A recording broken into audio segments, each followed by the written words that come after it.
भाई साहब ने सवाल पूछा है कि वेद बहुत पुरानी किताब है, वेद पहले आए, कुरान बाद में आया, तो वेद और कुरान में फर्क क्या है। और आप ये भी पूछ सकते हैं कि क्या हम कह सकते हैं कि वेद खुदा का कलाम है। पहला नुक्ता ये जानना चाहिए कि वेद का जिक्र कुरान में नहीं है लफ्ज से। ये कहा गया कि हर दौर में किताब आई, तो जाहिर है कि हिंदुस्तान में भी शायद कोई किताब आई। कौन सी किताब है हमें नहीं पता। वेद का जिक्र ना कुरान में है ना सही हदीस में, लेकिन इसीलिए मैं ये नहीं कह सकता हूं कि वेद खुदा का कलाम है।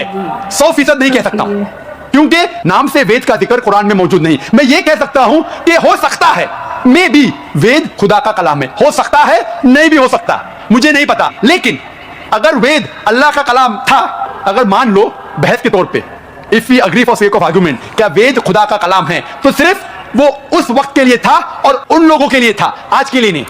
आज हमें मानना चाहिए आखिरी कलाम, आखिरी किताब कुरान मजीद में। तो दोस्तों, वेद और कुरान में क्या फ़र्क है, इस भाई का सवाल था और इसका जवाब डॉक्टर साहब ने एक अच्छे तरीके से दिया है।